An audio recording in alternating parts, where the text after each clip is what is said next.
Somebody's mic's hot. I think it was mine, sorry.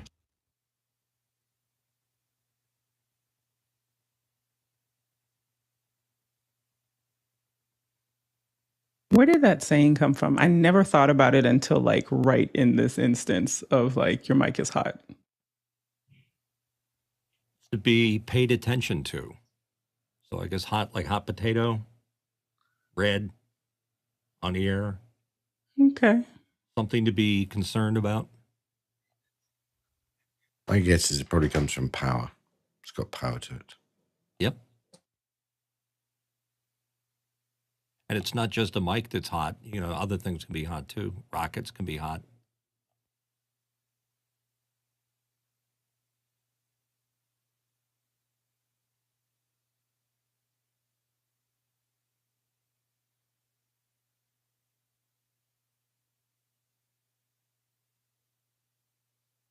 One, since you mentioned that, Liberty, one rule always sticks with me from broadcasting is never say anything in a room with a microphone, hot or otherwise, that you don't want to leak out on the air, because you just never know.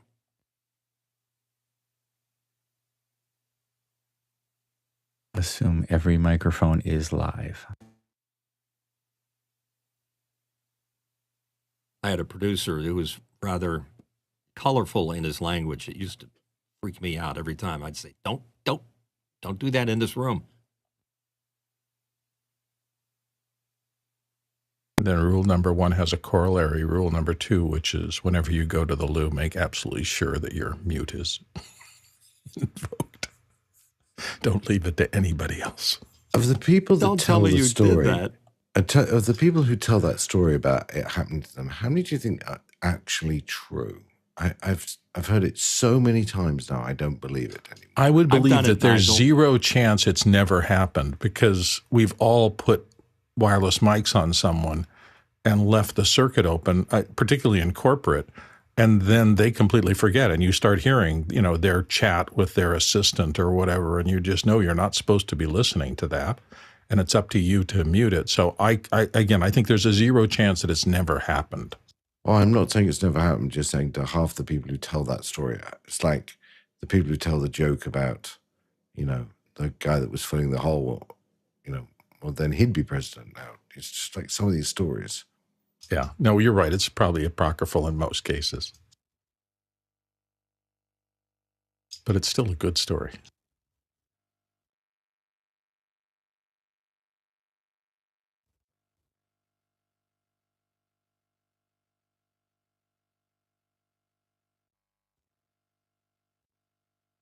Greetings and welcome to Office Hours. If you are new here and you want to learn a little bit more about what we do, head over to officehours.global. Our first hour, we answer your questions on media and digital productions. And our second hour is something that we typically want to spend a little bit more time on. But today being a holiday, we're going to have an extended hour of questions. So go ahead and get them in. And speaking of questions, Bill, let's dive into them. Absolutely. Our first one comes from Noah Sargent in Fullerton, California, and he notes a theater, called Cinema City, I guess, is closing down near me. How would you go about trying to attain the seats or other things from the former company? Nigel? The theatre seats are actually extraordinarily expensive. If you ever build a home theatre, you'll know you can spend more on the seating than you do on almost anything else. So my guess is, depending on whether this is a large chain or whether this is a small independent, they will have either sold all the assets at an auction, or if they've gone bankrupt, they will be under some bankruptcy protection. So the best thing to do is try and find out what legally happened to that business, and then you can find a connection. Or hang around near the skip that the demolition team will bring and see if you can get a few chairs off it. Jason?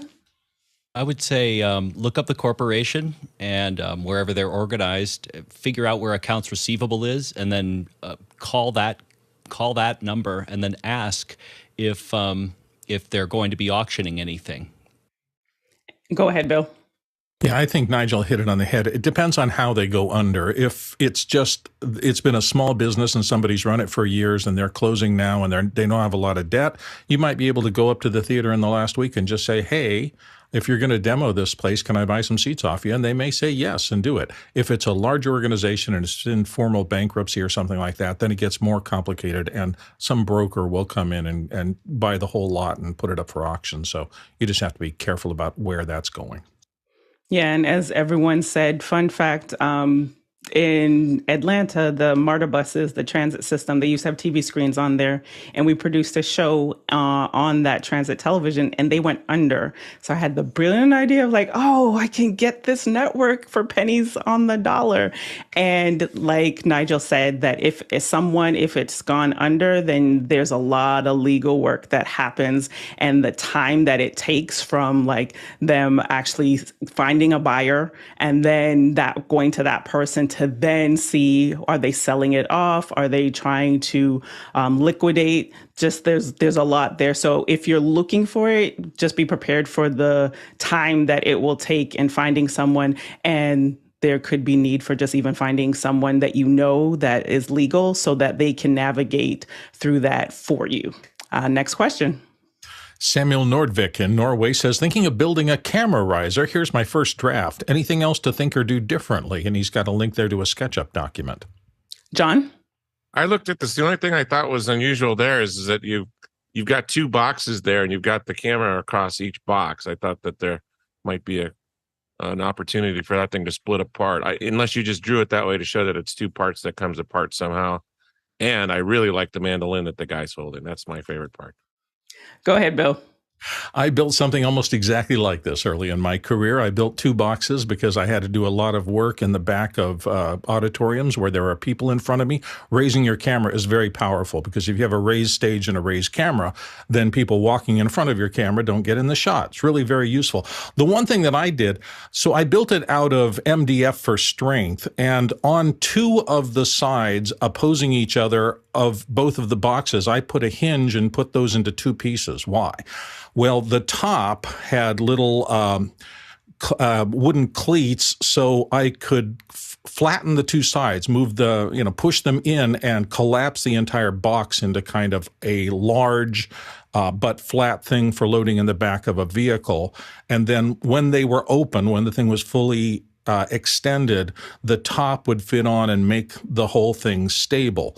The only thing I don't like about this kind of arrangement is that it gets really heavy. So transporting these boxes, both the two bases, the two tops, even though it was a big stack, it was a heavy stack of MDF or plywood, and they were a pain in the tail to move around. That's why I eventually moved to a spider pod, which is a device designed to do this same kind of thing, but much more portable. Alex?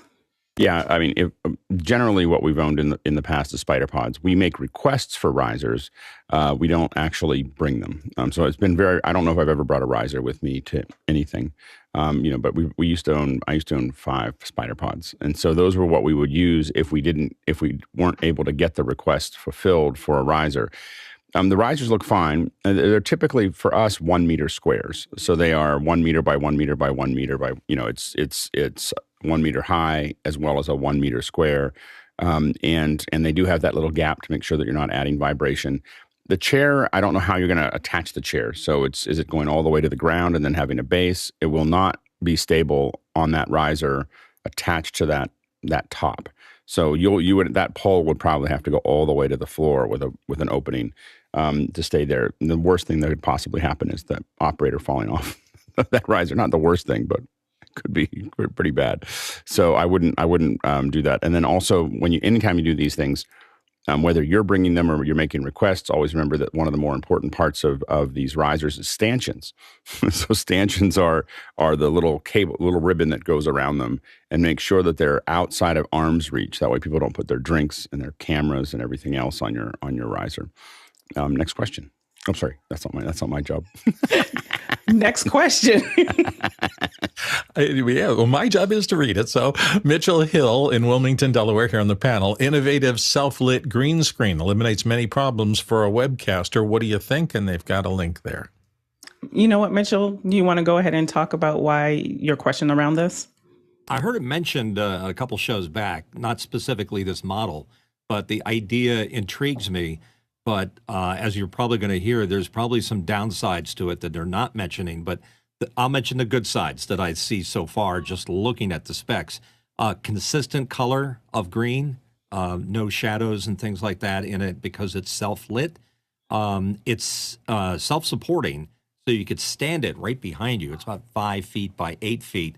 A few other things about it, but it looks really good. But like everything else, it might be too good to be true. Right. Go ahead, Jason. Yeah, typically these really just depend on how they're being placed. So the difference is that you have an emissive source instead of a reflective source. And what that means is there's a good chance of a cast coming back on you if you stand in front of it. It's typically better than, having to try to control the light in the field. And at the same time, you better be several feet away from it. Go ahead, Alex. I have one here. I'm using it right now. No, I'm just kidding. So anyway, but I hope to use it soon. It's ironically that I've had it for a couple weeks now. I feel a little bad that I've had it here for a while. It's mostly just getting the space to put it up. So the way when I rotate it around, the amount of space that I need in my own office and the stuff that's behind me as I prep for shows and stuff like that has been hard to separate. So anyway, I'm hoping to have it up in the next couple of days. So we'll see how it looks. Go ahead, Bill. Keeping my fingers crossed that it's a good solution, although I just overall, the more I read about how all the AI is moving into analyzing shots and figuring out and doing math to separate out subjects from depth maps, I think we are maybe going to need these less and less as we're going forward. I've been reading some things about some of the new technology in doing keys without necessarily dealing with a flat background or things like that. And it seems like where they're going, almost anything behind a subject that is a clean field will be mathematically able to be removed and pull a decent key off of that. We'll see. That's my fingers crossed. Mitchell? Yeah, it's interesting on their literature at that link is that they say that you can put it right behind the talent, which scares me because, as Jason pointed out, it has an emissive surface on it, and green spill is likely to be a problem. Well, they say that it's not a problem, but it's got light, so there's going to be an issue there. Also, you don't throw shadows on it quite as easily because it has lights that are causing shadows. I kind of like shadows sometimes, so the fact that it has no shadows may not be a good thing if you're doing a certain type of a key, but it's interesting that their features are responding to things that might be a negative. Yeah, I think that the issue really is that I'm interested to see it because it really could work. It could work well. The issue that I have really is that number one is to touch on what Bill was talking about is that it's probably 10 years. I mean, people who are technologists who talk about compositing are not compositors. And so they don't, I just don't think they can see it. Like when I see what they think is okay, when they, this is a great key, and it's not a great key. Like it's not a great key, and so there's all kinds of problems with the edges and everything else. And so I think that technologists are often not very good at it because they keep on, they see what they want to see and they don't see what's actually there. And so I think that's the biggest problem that we have with most compositing tools. And I think that the only concern I have with the screen, which I'm going to test again, is that I'm concerned that they are much more aggressive about what you can do with it. I'm probably not going to be nearly as aggressive as they are. I'll probably have it pretty far back, as far back as I can fit it into the frame. So I think that's I think everyone wants to make it easy, and when they make it easy, it's easy. Easy and good don't tie together very well often. Let's go to the next question. Next one comes from Simon Ray in Midlands in the UK. What would the panel recommend as a relatively low-cost, low-latency way of directing the audio in and out of several Macs to a single AfterShockz OpenComm headset? In other words, switching the headset between several Macs without repairing. Go, Jason. You're not going to like this. My immediate thought was use Dante, get at least one Dante actual device from Automate, and then use Dante Virtual Sound Card for all of your devices. Then use the Dante Bluetooth device to pair to the headset and mix away. Yeah, I don't think I have a really great answer for this. It's not something that I admit that I want to do, for most of these things. So I think that there are, there's a, I think it's called, is it called Foil, Audio Foil? This is the same company that makes Loopback. But there's a couple of them that can redirect a lot of things. So it's not seamless. It's not like you can just walk from one to the next. Audio Hijack, I think. But no, the same company, Airfoil. And Airfoil, may be something you want to take a look at and see how you could use that as a way to cobble together what you may want to try. Next question. Next one comes to us from Peter Moore in Auckland, New Zealand. This time, one for the YouTube experts. I can't add this music video to any of my playlists. I'm assuming the poster of the vid has that option, but because this was uploaded 7 years ago, would that be the problem? And he's got a link there. Go ahead, TJ. All credit goes to Laura Thompson for the research on this one. The video in question is marked as for children, and by default, you cannot add any video marked for children to a YouTube playlist, but there is a workaround. If you go to your view history and you look at the video, you'll see 3 dots next to the video. There's a little hidden menu option there. If you click those 3 dots, you can add it to a playlist from that area. And really decide whether I can just tell you should never say for children unless it's a children's thing. Like, don't ever just turn something into for children. People seem like they think that they're going to get more. It creates so much virtual paperwork for YouTube on the back end that it restricts all kinds of things because they're trying to protect kids. But if you just have a regular concert clip, I think people think that somehow they're going to get more people to watch it by making sure that everybody can see it. You should never click that button unless it's like actually for children. Next question. Next one comes to us from Samuel Nordvik in Norway. Is Unity Cloud the best next step compared to using something like Discord for intercom? Yeah, it probably is. I mean, it probably is the next best thing from, you have Discord and Zoom and everything else, and probably your next step up is Unity from a cost perspective. And it's definitely far more effective than using Discord or Zoom. Those are basically, at that point, you're essentially just doing a, one big PL, and you'll learn pretty quickly that not you, but people who are listening will learn pretty quickly that more PLs and directs are useful. So yeah, it's probably the next step. Next question. Paul Wallace in Austin, Texas comes up next. Would it be possible to have an after-hours workshop on the Synology NAS, network attached storage? Go ahead, Jason. You can do so much with a Synology NAS that's actually a very hard thing to do in a focused manner. My advice is hang around in after hours, get a bunch of people together, and just float it on Discord. And there's a good chance that any number of us can probably just kind of cobble that together. But we've talked about it, and officially no. Next question. Ian Alford says, I have an A7 III and would like to buy a second camera that matches so I can switch and stream live events. Would an old cheap A7 II match? Should I stretch to an FX30? But will Micro Four Thirds match the full frame of the A7S III? Go ahead, Mitchell. I'd stretch just a little bit more and go to the FX3, which essentially is the same camera, just with some video-centric things on it. One of the things to watch out for on the A7 series is that they can overheat. You got to be careful of that. The FX30 and the FX3 both have fans in them, so you can eliminate that problem. But I think you could get a pretty good color match between the FX3 and the A7 series. Nigel? My name is Nigel. I have a problem.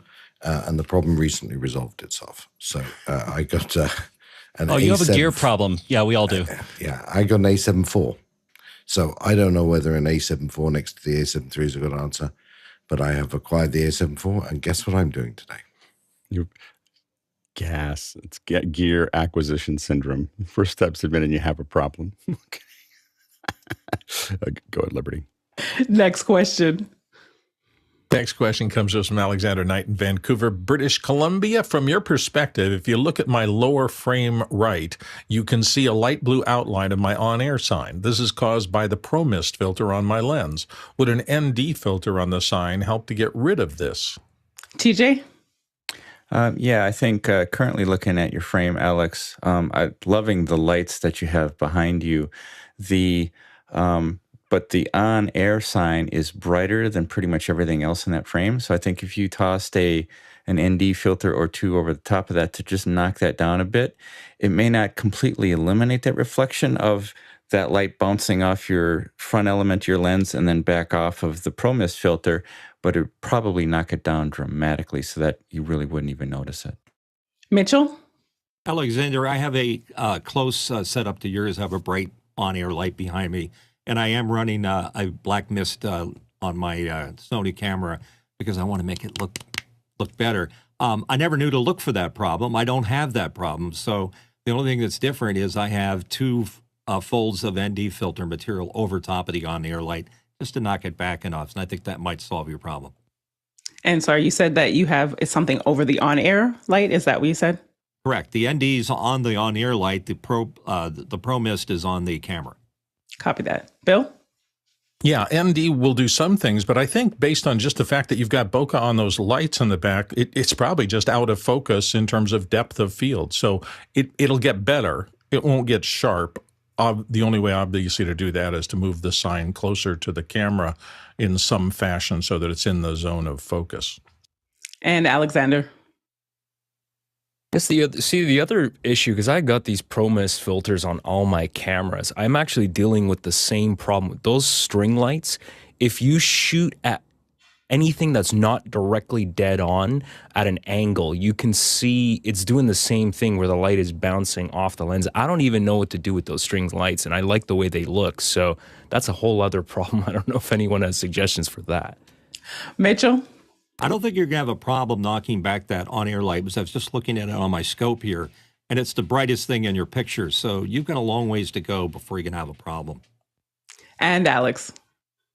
Yeah, Alex, why are you using the ProMist filter? I guess is the question.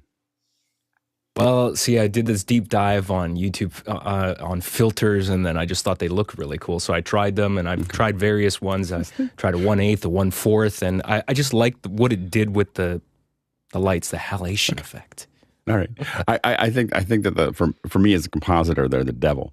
So like we just look at them like, whatever you do, don't put ProMist on. So we're always I've put ProMist on a couple for a few actresses that was in their rider, but I haven't ever put it on. I mean, for all the stuff I've done, I haven't put it on other than that. But I think that you're going to probably continue to see all kinds of artifacts with it because I mean that's what when we do compositing, that's what we don't like about it is that it creates a whole bunch of problems that we can't get around because they're now optical rather than being something that's in the file. So. Yeah, but anyway, I was just curious. I don't see it in the wild very often. Especially for what we're doing. Your image looks nice, so I'm not going to argue with that. So if it's working, rock it. But you're going to have. I think you're going to constantly have challenges with it because you're putting something in there that's diffusing things. So, Mitchell, I'm using the Black Mist and S-Cinetone, which is one of the LUTs that is a preset. Almost, and I'm sure that Alex has access to that. The question is, what are you using, Alex? As far as a camera, is that what you're asking me? As the filters. I'm talking about the other Alex, Mr. Lindsay. Oh. Sorry. Okay. What am I using? Nothing. Sure, because yours looks great. Yeah, nothing. I have a lens. I have an UV filter on the front of it to protect it, but I don't have any filters. Next question.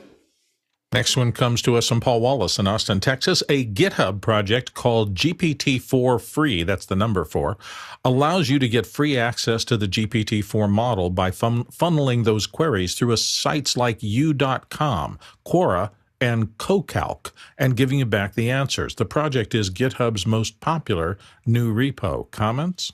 John? The API for GPT-4 is super expensive, so I can't imagine that works. They're probably using 3.5 and quoting it's 4. If they are, it's a violation of the terms and conditions of the use of the API. The best and free way is to go through Microsoft using Bing, but still, OpenAI itself still provides the best results of anything I find. For $20 a month, it's a huge bargain. Next question. Douglas Carmichael says, for someone uninterested in broadcast content, could a large monitor like the LG 48G Q900 be a useful TV replacement? TJ? I would say no, and specifically for two reasons. One, the monitor in question does not support Dolby Vision, and for the price of that monitor, compared to a regular LG OLED television, you can buy a 42-inch LG OLED that does support Dolby Vision at Best Buy for less than that monitor is going for right now. It's $900 on Best Buy right now, and it's over $1,000 at Amazon for that particular monitor. I would go with the regular TV, and you don't have to plug it into any antenna or anything like that. Nigel? Yeah, whenever I see the word monitor, I start to worry about what's actually in the device. And, in this case, I think if you're a gamer and you want to do gaming, and low latency is really important to you, and you want a 48-inch monitor, and you want OLED, this may be the right answer.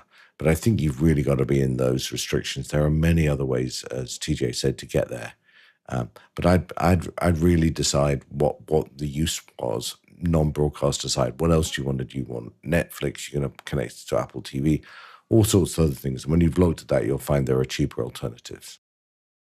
And this is a great opportunity and time for you to submit your questions. Remember, we've got this hour and our next hour for your questions. So go ahead and submit them, producers. Next question.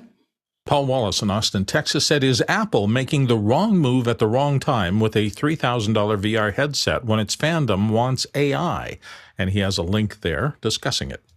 Nigel? Yeah, I don't think any of us really know what Apple is going to do. What you see is rumors and half-truths. And, when Rene used to do his videos about Apple, I used to love the sort of the ratios of the people and how accurate they were. So I think we know there's a headset coming. How much it is, I don't think we know. I think 3,000 may be a good guess. But the thing about Apple is the context in which they're going to launch it is all that matters. And that how they position it, there's a first mover advantage in AI. And so whenever you announce products, you have to say, do I want first mover advantage? And typically that goes to the weaker product. Or do I want to think about the context in which this is received by the market and then repackage it? This is a very long game. There's a lot happening very fast. And I suspect we will see all sorts of things and context around AI and the glasses and many other things that we have no idea about yet. John? Well said, Nigel. Go back and watch Mac Break Weekly from this week. They covered this ad nauseum, and there was some really good information. Supposedly there's a bill of materials floating out there. I don't know how accurate. It's about $1,300 for the bill of materials. But they've been working on this for 7-8 years. And so they've got to come out with this product, and they've got this huge ecosystem around it. So I think they're going to be fine. And trust me, they've been working on AI for a long time. They're sitting on a ton of stuff. They've acquired more AI companies in the last 18 months than anybody else. So they're sitting on a lot of AI stuff that they're going to release when the time is right. Alex? Apple is rarely a first mover.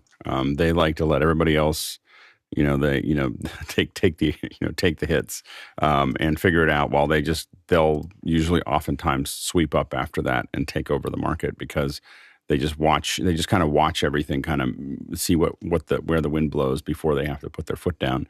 So I don't think that there's any rush on their end. I don't think that the average, I'll be honest with you, average, I'm not talking about tech forward. I don't think the average iPhone user even knows how to use ChatGPT. Like, I don't think that the average person with an iPhone or the average person with a Mac even knows that AI is a thing other than something that shows up in the press every once in a while.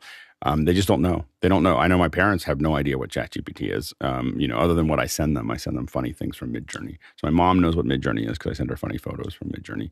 But outside of that, she has no interaction with it or anything else. So I think that us thinking, it's funny to watch press in tech.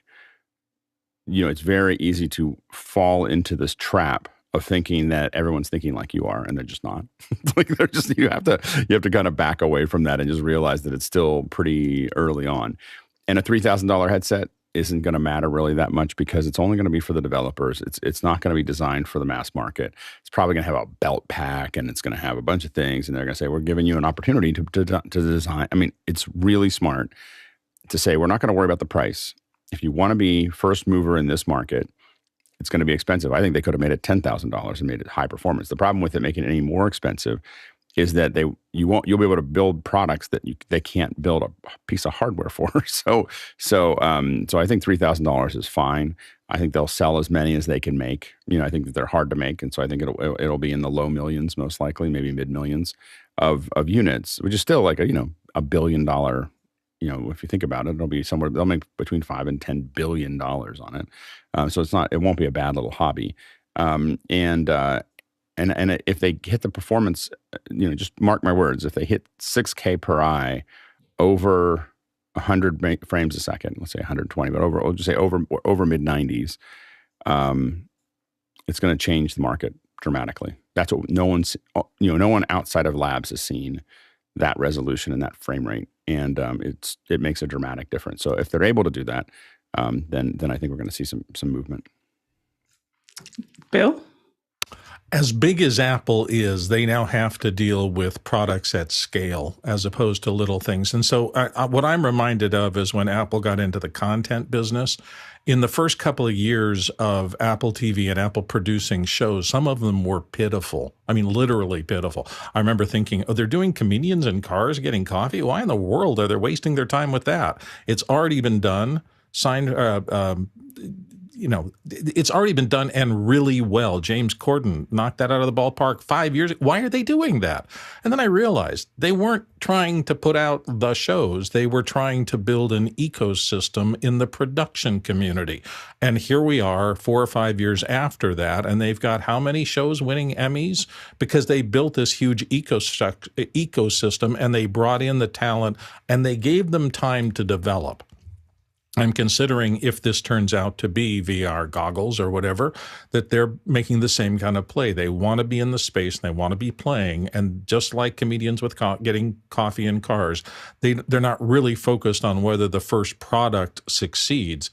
They're worried about whether everything they learn from getting the first product into the pipeline gives them these advantages as that part of the industry blows up over time. Nigel? Yeah, I was just going to add a point about, product adoption cycles. The first stage is the sort of early innovators, which is about 2.5% of the market. And then you get the early adopters, which is sort of 13.5% of the market. And then you get into the place where you make money, which is the early majority.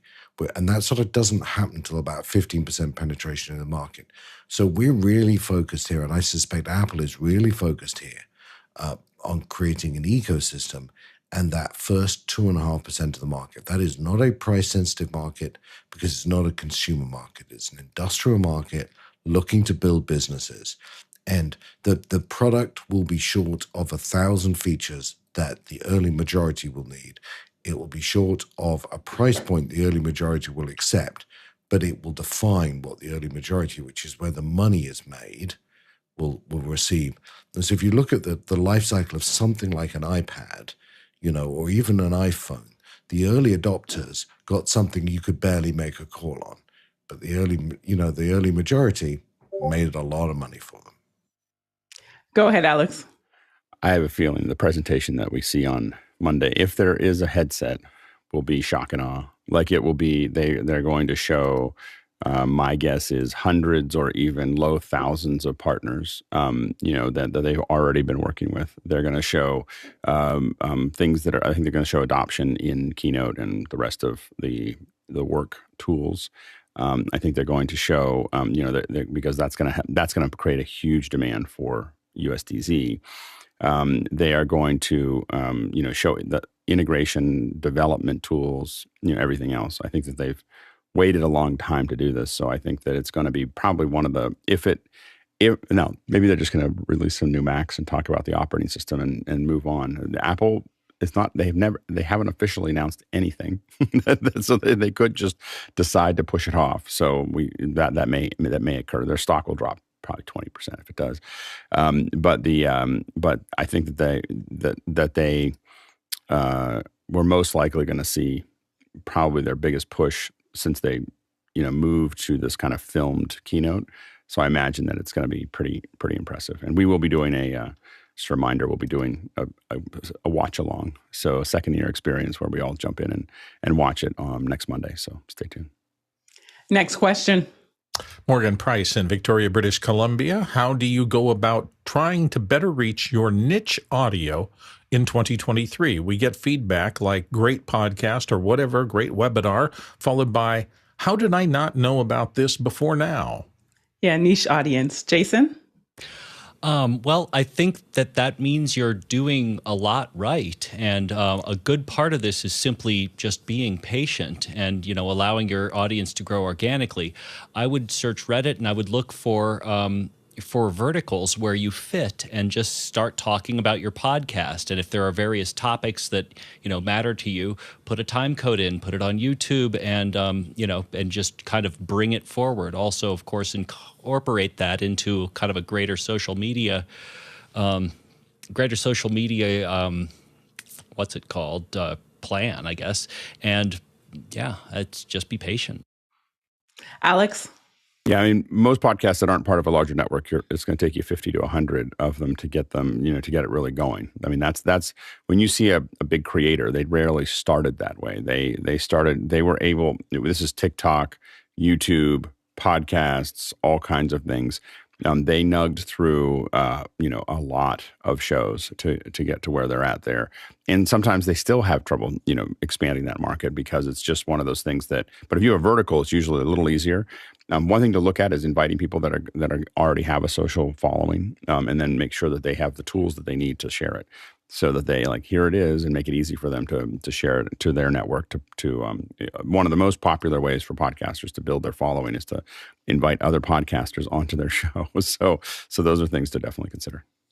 Yes, I was going to say the same thing that Alex did. And so I'll just add on to, and then going out to other shows, like going and being active in trying to be a guest. I don't know the nature of the podcast that you're referring to, but whomever the host is or some of the talent that they can go on other shows. And look at the fact that it sounds like you have your avatar, your profile of who your ideal person is. So it's always about where do they work, live, and play, and being in those spaces and thinking about that, as Jason said, from a social perspective, but then also, using the audience that you currently have, how else can you reward them for letting people know about your podcast? So just some of those ways, because sometimes because it's a digital product that we throw out some of the traditional ways of going out to events and networking with people who are part of your ideal audience. Because because it's so niche, then there are very specific places that you need to show up. And again, collaborate. That's extremely helpful. Bill? Traditionally, all this stuff falls under the broad banner of marketing, and a couple of the sub areas inside marketing that's always we have to struggle with. Advertising is one of them, and that's paying to let people know about the product. There is also public relations, and public relations includes some promo stuff, and most of what has been talked about kind of operates down in that subset of the big marketing umbrella. Most of the time, if you seriously want to get out and build a large audience, having a marketing plan where you actually have a series of steps that you're going to go through to do this. Maybe you don't have a lot of money now, and maybe you're going to rely entirely on word of mouth and public relations and the kind of things we're talking about, trying to get it out there to influencers and stuff like that. But that's not a cohesive overall plan for building product sales over time. That is a marketing plan, and it's kind of a different beast. And just to tag on one more point, going back to the idea of some crossing over with some traditional ways of doing things, maybe if it's possible to, at some of these industry events or wherever your target audience is, doing a live podcast, or now just kind of thinking outside of the box. And so then that way you're going a step above what other podcasts may already be doing. Nigel? Yeah, only one minor thought to add. You said niche. So niche is a very specific market or a very specific group. Clearly, you need to go where those people are. But also, if you have a very defined niche, then there are very clear people in that niche, and they should be identifiable. So you may never get a big audience. You may get the right audience. So you got to really think about that piece of it too. Next question. Alexander Knight comes up next from Vancouver, British Columbia. How does autofocus support work on Blackmagic cameras? Does it work with any lens that has autofocus mode? How does it communicate correctly with the lens? Go ahead, Bill. So in most lenses, and I happen to have just a random one here, if you look at the back of it, and let's see if I can get this back where it's in focus and try to get the lighting right, you will see a series of little golden dots along the edge of the lens. That is the communication system from this lens to whatever it's hooked to. If there's nothing on the back of the lens, then it's not doing any communications and it can't do that. If there are little contacts like that so that the lens passes information to the camera system, then it can go down your network wiring or whatever else, and this back and forth communication can come together. But the lens has to have some system for passing that along, or it won't do it. Mitchell? Yeah, as Bill says, it's a collaboration between the camera body and the lens. The camera body does the thinking, and the lens does the heavy lifting because the servos in it communicate through those little dots that Bill just pointed out. With the camera. The question is whether or not the camera has the smarts in it to automatically do that. I'm not sure that happens on the Blackmagic camera. I know with my Sony, it talks to the lens, especially if you use a Sony lens. You can use like a Sigma lens in place of a Sony, but the Sony lenses with the Sony bodies, I know I'm a little off topic, is much snappier. So be sure that your results may vary.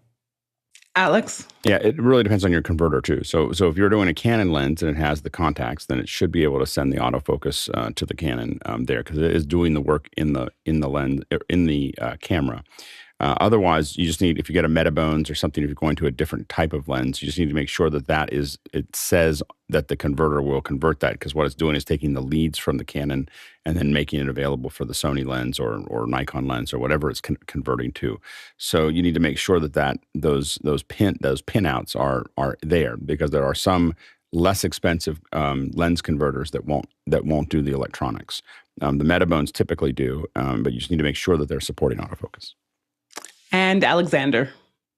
Yeah, so I was just thinking about, because I'm looking on the used market now just to kind of play with a Blackmagic camera. But if I get a Blackmagic camera that's a micro four thirds style, I've already got a lot of micro four thirds lenses. So I guess in theory, if the micro four third lens has autofocus, that should just work automatically, right? Yeah. I've never had a micro four thirds that supports autofocus. I've had micro four thirds that don't, that are all manual, that then you need to do. But if it supports autofocus and you put a micro four thirds onto a micro four thirds, it should talk to it just fine. And again, to our producers, this is a great time for you to submit your questions, but not only submit them, also vote on them, because this show is produced by you. Next question. Alan Jones in Vicenza, Italy says, one of my Apple TV boxes requires me to hit done after using voice Siri to request fast forward some amount of minutes. My other two do not do this. They just say fast forward. I have 3 different gens. Possibly one is just not going to cooperate. I have checked the settings. Any help? Thanks. Alex? Well, I wouldn't look at the gen. I'd look at the operating system. So see what the operating system is. So the older gens may be out of support for the updates. And by the way, wow, I didn't even know you could tell Siri to go fast forward. I do it. I am a ninja for going fast forward in and out with that little controller. But that's what I still use the controller for it. I don't know if I think that saying it out loud would. I feel like that would drive me absolutely crazy. But I can't. But I'm really good with the controller. so. John? Bill, that's Vincenza. My family lives nearby there. Thank you. Next question. Next question comes from Alex Lindsay in Nevada, California. I have an update on the audio for Cinegear. Go ahead, Alex. So the worst part was, what did I just do with my cables? Hold on. I literally have been holding the cables on my lap. Oh my God. You were so focused at answering questions. How did I do that? Oh, here they are. I had them. Okay, sorry. It was amazing. So one of the problems that we had, I hung them, and then I put something on top of them. So one of the big problems that we had here, I just thought and I want to thank Mickey for helping me figure this out. I would love to say that I designed these cables, but what we did is we just put Mickey reached out to Gotham Sound in New York and just had them made. And the contribution that I had was a credit card. So anyway, so what we did is we got these are Hiroshi cables. And getting this right was a thing for me. So these are 10-pin. And this is really important because they're kind of a mess of cables. I'll show you the one we're not going to use first. Hold on. So this one is, you see this has a, let's see if I can do this here. This is a 25 pin. Let's see if I cover my eyes. It should. So this is a little 25 pin that will plug into an AJA 12K or 12G. And we're not going to use that one because I can't get a hold of one of those. They're back ordered. But what the issue that we had was how do we get all 8 channels out of the Scorpio here? And the Scorpio has two analog outputs that support AES. So they'll do 4 channels here. And then I need to get the others out of the Hiroshi. So we had to build the Hiroshi cable. And so we have the Hiroshi cable. The cool thing about the one for the AJA is because it has this here, you can actually have a single cable that does, you can see, let's see if I cover my eyes again. These are so you have the Hiroshi and then you have the analog inputs. And these will carry 2 channels for each of the analogs and then another 4 channels along the Hiroshi. There's also a little return cable here. Anyway, so we had like at NAB, we had like a 30-foot cable that did what the other one did. I'll show you that in a second. But instead we've got this little 3-foot one and we're putting it inside of I got a SoundDevices Stingray XL for the Scorpio, which is arriving on tomorrow, I think. And then for the one that we're actually going to use, we have this is the box that we used here. This is audio to SDI here. Can you know if I see it? So this is, and what this does is this has 4 of the, I've got 4 of analog. These are just analog, but they'll take 2 channels each in AES. And so we're going to use this. This will limit us to 4K 30. That's why it's only 6G. Whoops, and I caught it. Anyway, so, and then Hiroshi cable, and then the Hiroshi cable terminates in these 2 1/4-inch jacks. So now what we have is this ability. I just had to give you guys an update of what we're working on. It's slow progress, but this took a little while to go back and forth with them to get sorted out. Anyway, so this will make the surround much simpler to kind of tie together. So you'll see us experimenting with that at Cinegear. There'll be some experimenting streams on Thursday as well as Friday. So we'll do it on Thursday. We'll see what kind of damage we did, and then we'll do it again on Friday. So you'll see the end of each day. You'll see us do probably between half an hour to an hour of HDR 5.1, and we are going to have 4K this time. So we 4K 30. So it's not 4K 60 yet, and it's not because the camera can't do it. It's because that little converter box doesn't do 60 frames a second, and the AJA one is back ordered, and it's very expensive. It's like $1,200 for a little box. So, or $1,200 for this little box. So anyway, but we're slowly edging forward. So I thought I'd give everybody a little bit of an update. Well, thank you. Thank you for that update. What other experiments should we? Because I know with NAB there were a lot of various. Any new experiments or anything you want to revisit? The big experiment that we're doing this time is we're kind of pulling back some of the stuff that we did from the last year as well. So, but we're mixing it with what we did at NAB. So one of the things that was really popular, we thought was successful, was the after hours activations. And so instead of having this kind of a mess of both doing after hours and office, all of it at one time, we're going to do after hours on Friday, and we're going to then do the YouTube broadcast on Saturday. And what that allows us to do is on Friday between noon and 6, all of us are just going to be fanning out and jumping into after hours, and we'll see how that goes as far as how much organization is required. We didn't do this last time, so we don't know yet, but we're going to fan out. We're going to show people lots of things. So from a beautiful perspective. It'll be very low on the totem pole. Like it'll just be us with little cameras doing our thing, making it better. I've got a relatively fun little kit that I put together for that. But I think that it's gonna be a little bit of a hacked together process. But you're going to see a lot of the show. One of the things I felt like we have to keep on trying to figure out is how do we show you most of the show or a big chunk of the show and give you the spattering of all those things. So for 6 hours, we're going to be jumping in and out and showing things and everything else and just if people are there to do it. But the last time we had a lot of people in after hours. So I expect to be 40, 50 people in after hours asking questions. And then somebody there. It is not a place that we're trying to do interviews or trying to make it a show. Like the after hours is not a show. It's where we are showing you things that we're looking at. And then we're making decisions about what we want to cover. So as a group, we're going to make decisions about what we want to cover on Saturday. And then Saturday, we may interview folks if they have time to do that. And we have a couple cameras. So one of the things we have to figure out now is that we have as many cameras as we need, but we have either 2 or 3 Teradek bolts, so we can fan out a little bit from there. So we can either do multi-camera or be jumping from location to location without having to walk over there. So we're going to be experimenting with that as well, and so it should be fun. It's going to be a lot of moving parts as usual, and it's going to be. I think it'll be a big step forward from what we did at NAB, and it stands on all the other things that have been done over the last year. So it's fun to come back because this was one of the first ones we covered. And to come back and we'll see how it compares to what we did last year. All right. Bill? Well, I'm just interested because I'm going to be there on Friday, and mostly what I'm going to be doing is trying to do live into after hours, but I noticed that my data caps end about 20 gigs, and I'm probably going to get throttled after that. I know that there are you can add MiFi and add another plan and the rest of that. It gets pretty complicated to do that.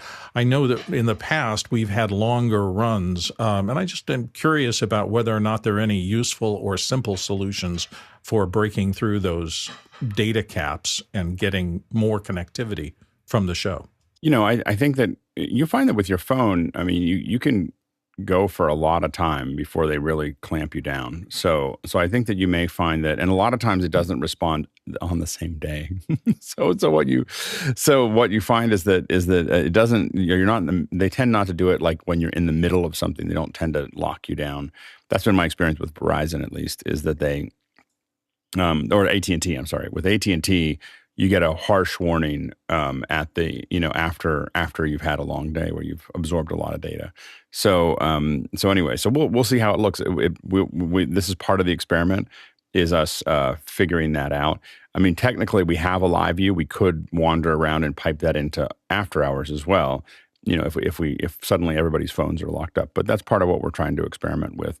I see that as more of a challenge at IBC as well, because Europe is oftentimes more constrained when it comes to using your cell phone than in the U.S. Next question. Bart Gaffney in Economoac says, recommendations for a good entry-level wireless in-ear monitor, and he specifies in white. Nigel? So, entry is always a challenge. So if you want to do it the cheapest way, I would find a Linsol. I don't know if they do one in white, but otherwise you can probably color it white. And then I'd put it into a Rode Go 2. And that's probably going to be the cheapest way you can get a fairly entry point wireless headset. Alexander? I read this as a question asking specifically about the wireless system itself. So that's a tough one if you're looking for the actual wireless system, it's tough to find a good one that isn't a 2.4 gigahertz band. I would try to stay away from those. Galaxy Audio does make some UHF band stuff that's a lot more affordable in comparison to the more popular Sennheiser 100 G4 series or the PSM 300 series from Shure. So I would look at those. I think they're about, what are they on Sweetwater? $229 for an AS950. I'll put a link in there. And that's a UHF band system. And Alex? Yeah, I don't know what the entry level ones are. I can tell you that the one that is, if I was going to set something up and I was using it all the time and I wanted it to be totally wireless, I would do a little research. It's a little bit extra money on Phonak. So Phonak is the PHONAK. They make hearing aids, but if you do Phonak broadcast, if you search for Phonak broadcast, this is what a lot of us use to put them in. These are, if you ever watched Jack Bauer, with his little put the little thing in the ear, the Phonak is the one that is probably what he was using there. The radio's all there; it's all in your ear. In a small space, a 30 by 30 space, it'll broadcast just fine, and it's completely invisible. You can also look. The other thing you might want to look for is inductance earpieces. So Auto makes one. It's a little ring that goes around like a necklace, and it is, and it will. Then you can have any wireless to you, and then it just pops in. So then you don't have any wire or anything else. I find that the Auto ones, I've used them, and the volume is very low. so you have to really, listen to it. It doesn't really have a lot of oomph to it. The Phonaks I've used a great deal, and they're great. They are a little bit more expensive. The cheap way to go is to get there's an IFB system, or not an IFB, but a Comtech makes these things that you hand out at sets to do this stuff, and it's the same frequency as the Phonak. If you get the Phonak transmitter, it's really expensive. so it's that makes it expensive. But the earpieces I think the earpiece set is about $1,200. So it's not really cheap. But what I will say is that once you get it, you'll use it all the time. Just make sure you buy a lot of batteries. Every couple hours you'll need a new one. Mitchell? I have an answer for why there's a specification for white. His nickname is Santa Bart Gaffney. So there's your answer. Next question. Needs to be beard invisible. Do you have experience with the Camlink Pro PCIe card for HDMI capture? Alex? I don't have it, and I really, if I had somewhere to put it, I'd probably put it in there. But it looks really fascinating. It's the only one that I know of that I've seen that does do 4 HDMI ins. So I think that I don't think Blackmagic has 4. I think they have 2. I would lean towards Blackmagic cards over these. So I think that the Camlink ones, we've had enough issues with the regular Camlink one that I probably wouldn't buy it first if I had another option. So I would look at the Blackmagic HDMI input options. They're probably going to be a little bit more solid. But I haven't tested this one specifically. Next question. Next one comes to us from TJ Asher in Minneapolis, Minnesota. Who's the best voiceover talent working today? Who was or is the best VO talent ever? Mitchell? Yeah, that's a tough question, TJ, because there are so many specific niches within the voiceover market. But I would say overall, the most popular living voiceover person right now is Morgan Freeman. Used to be a bunch of other people who are no longer with us, like Don LaFontaine. He was the guy that made the In a World voice very popular. And before him, people like Ernie Anderson, who used to do The Love Boat. He was the voice there. And the greatest voiceover person of all time, in my opinion, is Mel Blanc, the character voice. Bill?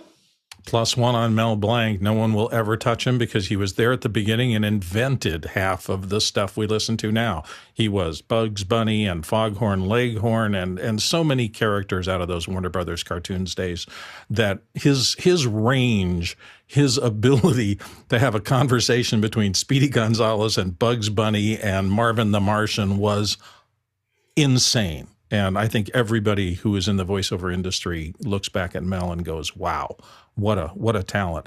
I don't know who's the tough thing is that eras change and people look for different things. And the other part of it is that if you're attached to a character as a voiceover person, so whether you're doing Darth Vader on a cartoon series or something like that, if you do your job really well, you get the glow of that success. And I think there are quite a few voice talents working today who people really adore, but in the niche that they're interested in.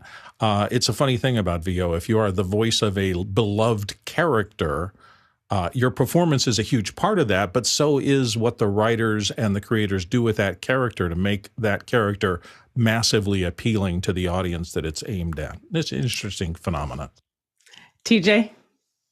I would think Mike Rowe might be one of the people working today as one of the more popular or better vocal talents. And not only is Mike got a great voice, he's an amazing voice, but he's also an amazing storyteller as well. And this is an interesting question because at first when I read it, I was like, I have no idea. And I like the taking us down memory lane, but then I also didn't hear any women's voices. So I was like, oh, Cree Summer. She used to be on a different world, but her catalog for all these voices, because you'll just be surprised. And I was trying to quickly find some of the ones. So Cleo, the Clifford, the big red dog, like all these children's voices. So yeah, I thought that was a great question because I never really thought about that from that side of things. Nigel? So there's a reader for Audible books called, I'm looking at Ron McClarty, I think it is, who does lots of David Baldacci books. And I think he's great. But you know, the funny thing, I'm a big fan of Lee Child's series, the Reacher series. And the guy that read the first 20 or so, doesn't do it anymore, turned up as Grandpa on Blue Bloods. I cannot watch Blue Bloods because all I hear is Grandpa talking as Jack Reacher. Mitchell? Really great female voices. And thanks for pointing that out, Liberty. June Foray and the voice of Rocket J. Squirrel, and a lot of other character voices back in the old days during the Mel Blanc era. So I would give her some credit. And if anybody wants to hear my Marvin the Martian imitation, I'll be hanging out in After Hours. Bill? I wish I knew the names of the two. I listened not long ago to part of the Stormlight series that Brandon Sanderson wrote, and I was just gobsmacked at the talent of the audiobook narrators. I think it's a woman named Kate Reeder, and they use what's called dual narration now. So they have a guy who does all the male parts or does a chapter, and then the woman does the other chapter. They happen to be married, and they're a team. And I'm more and more as I expend more of my energy kind of just looking at Audible, the way that those narrators work is stunning. And they have to bring out, 40 characters over the course of the book, and they have to do male and female at the same time, one reader. So if it's the woman, she has to do the male voices. And if it's the male, he has to do the female voices. And keep these characters distinct over that much characterization. They're freakishly amazing talents, the actors in that. So hats off. Alexander? Yeah, it's totally subjective, but I'm just going to list one name for me because when I discovered who played this voice, when I found out that Luke Skywalker, Mark Hamill, was the voice of the Joker, I just couldn't connect his face, his normal speaking voice and his face with that character. It just blew me away. Next question. Kate Reading and Michael Kramer. Those are the two. And boy, fabulous. Anyway, Samuel Nordvik in Norway. What is the cheapest pan tilt zoom camera that you would consider using? Alex? I would say the Link. This is the least expensive one. This is a $299, and this is a USB based pan tilt zoom. And this is the Insta360 Link is probably the least expensive one that I would look at. As you step up, I start looking at after that. Bird dogs are really pretty good in that kind of $1,000 to $4,000 or $5,000 range, especially if you're looking for something that might have NDI in it.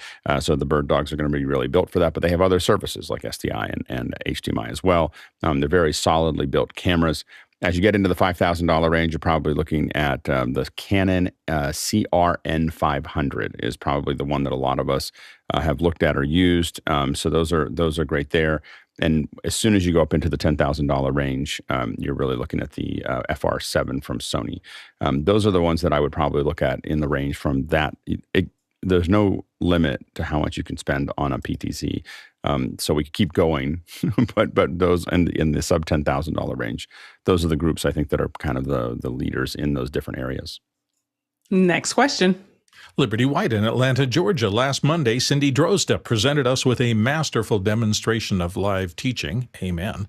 Who are some of the people that you follow who do a good job live and why? John? Cindy did a great job. I was truly impressed with her setup. There's a gentleman named Stephen Haywood, who a lot of people on here, we all came from Blab prior to this back in 2014 to 2016. Stephen used to work for Telestream. He now works for PTZ Optics. He does a gaming live program once every other week or so. It is fabulous. It's super well produced, and the guy does a fantastic job. He always has live guests contributors coming on. He's got really nice graphics. He does a great job. And thank you for that, John. I should have prefaced that or jumped in with just like Sydney. There's one thing when you watch them, the tutorials or whatnot, and it's pre-produced. But when you're doing it live, you got to pay attention to possibly the comments or making sure that you're engaged and your hand movements and all of those things. And that's why, Sydney, again, hats off to you. Dan Flores has been on Office Hours before. I think he does a great job. He does animation and he has various groups open when he's going live, but just his ability to, again, engage with the community, to also, as he's drawing, teaching, and that being specifically the part of like, you've got to know your material really well so that you don't get thrown off by comments or things like that. So I just think being able to engage with the community and then also just having your material solid and seamless is what makes a great live teacher. Alex? Yeah, I mean, I think that there's quite a few. I have to admit that I spend a lot of time watching live broadcast and then trying to look and glean what I see there. So of course, the ones that I look at the most are probably Sunday Night Football and Thursday Night Football. I think that they're the high point of all live. I mean, you're seeing the absolute apex of a live event, being executed. So usually what I'm doing is watching those, and I'm not, I mean, maybe I watch them I don't really watch the football games unless the Steelers are playing, but outside of that, I mostly am just watching the graphics, watching how they jump from one thing to the next. It is a master's course in understanding how a live event has to get pieced together. And I often pay very, very close attention to just looking at where they are. They went from here to here. They went from here to there. They went to, they added this thing in here. And how are they adding that flavor? But it's again, if you're interested in live, be watching at least Thursday Night Football. Not for the game, but just watching what that is the highest level. And we've had some of the folks that work on it on this show, but that is, in my opinion, the highest level live production that's done on a regular basis. Tony? Yeah, I just wanted to speak from the point of a non-professional in terms of what Cindy was able to accomplish. And I think it was amazing. And I have a younger brother who has just got the bug of doing things with wood. And he shares just little short videos with us, the family. And I am pushing him to rewatch what Cindy did, because I think it was a masterful job of as Liberty said, of utilizing her equipment live. And it was just absolutely amazing. So I just wanted to say thank you, Cindy, for demonstrating that. And I think that is encouragement for regular people. Bill?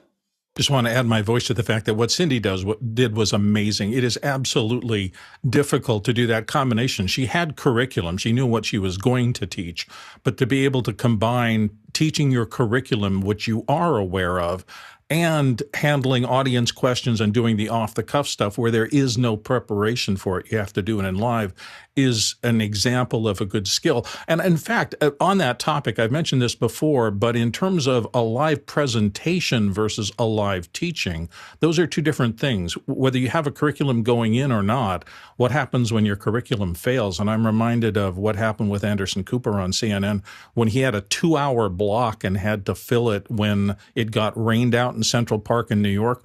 Watching him handle 2 hours of live presentation that you could not even imaginably prepared for. I mean, the entire curriculum, the entire musical performances just went out the door, and you're facing a 2-hour live national broadcast and being able to do that. I think that is one of the most difficult things I've ever watched, and he pulled it off with amazing aplomb.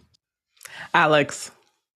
And that's why we don't like to do. When you ask why I don't do events outside, like I don't even bid on events outside. If I get forced into it by a regular client, I can get my arm turned and I'll end up outside. But man, Like I just think about that Anderson Cooper one of just like, that's why I don't go outside. Like, I'm just like, how about we do this inside? It'd be great if it was inside. We could have a window. We could use green screen. I could do an LED wall. I could fly you. I could rent you an SR-71. Like, let's just not go outside. Like, so anyway, but I do want to say that I just wanted to annotate what I said, because I look at broadcast, but I just want to underline how blown away I was by Cindy's presentation last week. It was like watching her seamlessly jump between all the things that she wanted to do.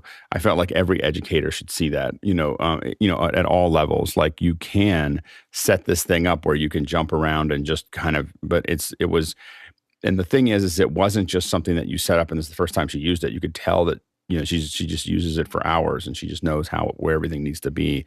And I think that that's a really incredible lesson for educators. And I'm actually showing that to some folks that do training other parts of the world of, like, if you're trying to train, they're training in the crafts, so whether it's masonry or in, in the trades, masonry or engines or woodworking, and showing that you could be doing something pretty complex when it comes to a class. And so just incredible work.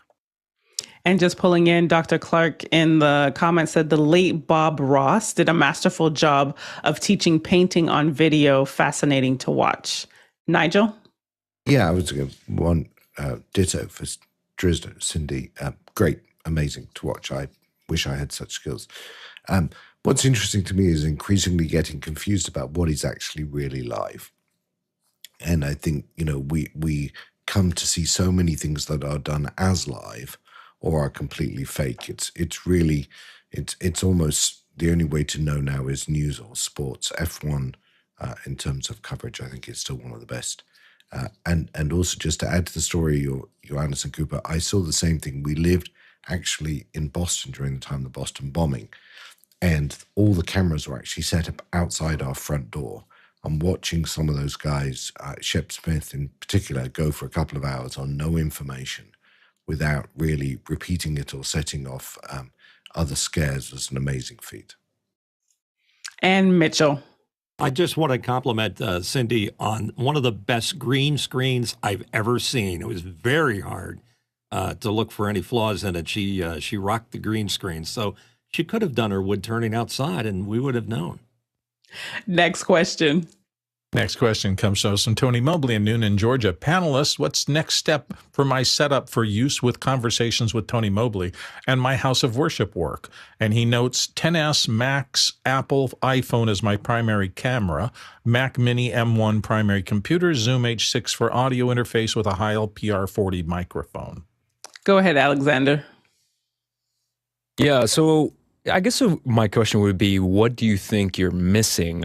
Just by looking at the list of equipment that you've supplied there, I would say that the Zoom H6, as far as an audio interface, I mean, they don't have the best preamps. So if you're looking for something better, the new Tascam Portacapture X8 is really good. It actually has 4 XLR inputs. So if you ever want something that you could take somewhere and maybe record some audio with a few other guests, having a few extra inputs is a good idea.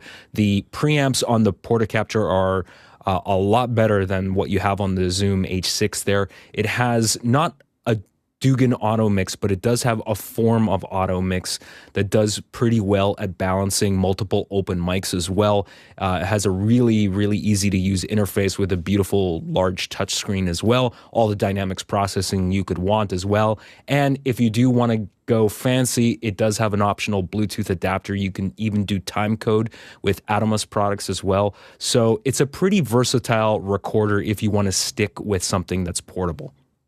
Alex?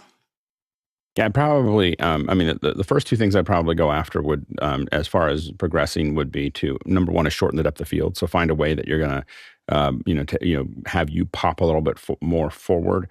Also, we tend to avoid bright backgrounds. So, like I tend to avoid them anyway. And so I would probably think about what that might look like, back there, of something. I know that you're in a house. There's a lot of negotiation and changing the color of the background, but those would be things that I'd probably look at. But the first thing I'd probably do is find a way to, some apparatus to decrease the depth of field so that you pop out more from the background. Next question. Tlaloc Lopez Waterman in Philadelphia, Pennsylvania. Is there a good way with lots of mobile devices for the after hours portion of Cinegear to keep the resolution up in Zoom? iPhones only, no iPads. Maybe 720p is okay? Alex? I think for this, I think 720 is fine. I mean, I think that I do think that we should try to stick with phones for a variety of reasons. So if the phone is capable of 1080p, then we should experiment with that. Like, hey, let's have only people with iPhones or whatever in it. Does it really make a difference? And take a look at it. But I do think that for the level of work that we're trying to show there, I think that the 720p is probably acceptable. Next question. Next one comes to us from Olivier Rouchard in Saigon, Vietnam. And Oliver says, pre-purchase question, would the NoiseAssist plugin for the MixPre II Series be available on all channels once installed? Mitchell? They only get you one channel, no matter how many licenses you buy. You got to go up to the 8 series before you can do multi-channel NoiseAssist. Alex? Yeah, and that has to do with the processing power that's in the box. So it's not something that's artificial. They just don't have the processing power to do more than one channel at a time on those smaller devices. Next question. Alexander Knight in Vancouver, BC. Does anyone have experience with the SoundDevices MixAssist plugin on the MixPre series? How well does that work with respect to handling multiple open mic? And is it as good as the Dugan Automix? Alex? I would say it's as good. Like the Dugan Automix, so Dugan Automix is very effective. The licensing for it ran out quite some time. You know, the patents ran out a long time ago, and so people have done things that are fairly similar to it in the past. I think that there's a great relationship between SoundDevices and Dan Dugan. So they have I believe a Dugan Automix plugin available for it if you want to stick with that. And they've been very careful not to compare those.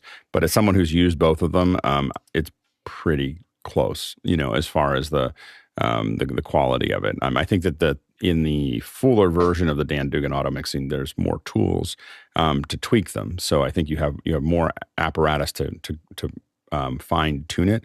But I've never used the Dugan Automix on the SoundDevices. I've only used their Automix, and it's worked well. Again, when we work on larger mixers, we still use the Dugan Automix. Next question. Vincent Alvarez in Bellingham, Washington up next. Need to order 3 27-inch PC monitors for one workstation for basic business and Zoom usage. I can't decide on resolution. Should I choose 1920 or 2560 or 4K? Although Sharp will 4K be too small for older eyes, and he has an around $1,000 budget. User only said that it must be 27 inches. Go ahead, Mitchell. Yeah, I'm sorry to contradict that 27-inch thing, because if you're doing 1920, at 24 inch is a sweet spot for the size of the monitors. So the fact that they want 27, I'd find out why that's important. TJ? Yeah, for a 27-inch monitor, I wouldn't go 4K. I would stick at like a 2560 by, say, like 1900 or resolution. And I would recommend a Dell monitor specifically. I'm sitting in front of a couple now. And for the bang for your buck on a Dell monitor, just can't be beat. And Alex?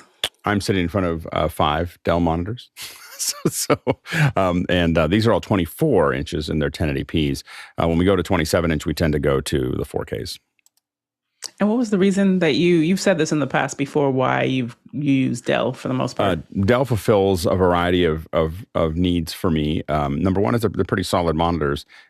We probably, within 090, we probably have 30 of them. Like they're, and so, and we've used Asus and a lot of other ones. A lot of it has to do with Dell kind of standardized on how they work, so it was easier. I do have 2 different styles here, which drive me a little crazy. But the big thing is there are a handful of things that every monitor for me has to have, and it's non-negotiable. One is it has to have a VESA mount on the back. I have to be able to hook it to an arm.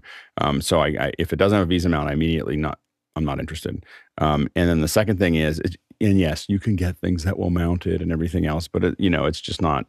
It's not. The second thing is it can't have external power supply. It has to be a C13 IEC cable input. So a 3-prong, it can't be a Clover, it can't be anything else. It is a standard 3-prong, input. And that's because I have to be able to go to a hardware store and buy it. So I need to know that it's going to be what I expect it to be when I buy it. And then the third thing is it has to have HDMI in.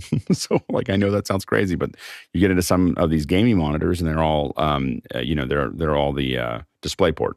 They'll be all DisplayPort with no HDMI in. And so when you say I need those three things, you end up with very few options in monitors. And so Dell becomes one of the only monitors that you can get those three things together.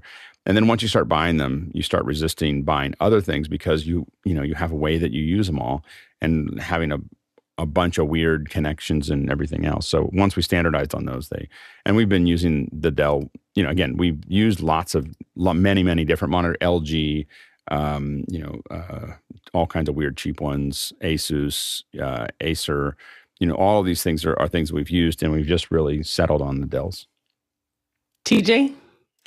Two other things. One, Dells also happen to have generally very good stands. So if you're not VESA mounting it and want to have it on a stand, many other monitors will actually rotate 90 degrees, so you can use it in a vertical fashion if you're into that. I don't even know where the stands are. It's funny. It's funny. I was like, oh yeah, they do have some of them are good stands. I have one stand here, but most of my monitors I have to go the stands are in some box somewhere.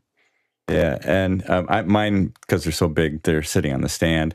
And the other thing, keep in mind that if you're going to drive 3 4K monitors, you probably need a bit more horsepower to drive that many pixels. So just keep in mind the horsepower of the machine that you're going to be driving these monitors with. Go ahead, Bill. So I'm going to try to do this. I'm going to see if I can switch to the little camera here. Oops, it's sideways. I don't know why that is, but after hiding some interface stuff, what I have moved to are these Kagoda IPS monitors, and I've been shocked by them.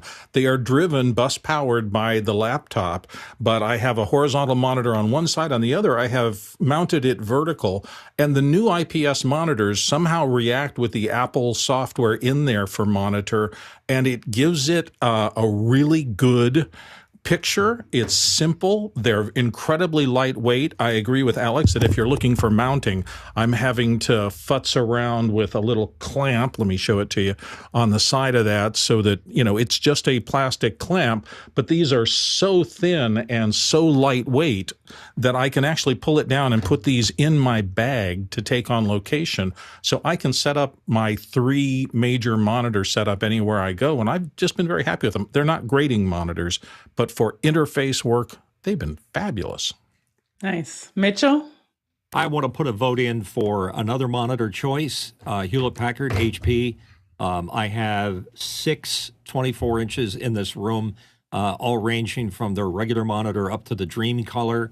They have excellent color rendition. They're a bit pricey, but I've had 0 failures on any of these 6 monitors that are in here. Now that I've mentioned it, they're probably going to fail. But other than that, I've had very good luck with them. And Mickey in the comments says, I would get a 4K and set the computer to scale the display to reflect a 1440p scaled resolution for a much sharper image. Next question. Next one comes to us from Bart Gaffney and Economowalk. From a 3,000-foot perspective, what are the advantages for introducing OBS into a live broadcast? And what is the fastest way to get tuned up on OBS if you've never even seen it? Alex? It's free. I think that's the number one reason to use it. So I think that it depends on, if you're using it on a Mac, don't do that. Don't use it on a Mac. So it's really not stable and you'll be unhappy. I think that but that's the biggest advantage. Otherwise, there's tools. I think a lot of the other tools that are available on the PC are probably more effective than OBS. I wasn't sure where you were going to go, Alex, when I saw the OBS. John? Note to self, never answer after Alex. Next question. Next one comes to us, Mike Potter in Hanover, Germany. He says, with an iPad, I prefer using a browser, Safari or Chrome, for Discord. But every time I switch a channel and the on-screen keyboard pops up, which is annoying, I guess. With the Discord app, that does not happen. Is there a setting or workaround for a browser? Alex? Very unlikely. And I'm very curious as to why you wouldn't want to use Discord as an app on the iPad because it works so well. So, it'd be interesting to hear from you why you would do that. Because the native apps for Discord work dramatically better than the web versions. So if you're using a web version of it, it's not just, that might be the one thing that's annoying you, but there are so many features that are in the native apps that are not in the web version. So I would never use the web version out of choice, other than if I'm jumping on someone else's machine and I just want to get into Discord, do something and close it up. And I'm going to open up an incognito, log in, do something, drop back out again. That's the only reason I would use the web browser. I think that's kind of the design for it. They're probably not working on it that much. TJ?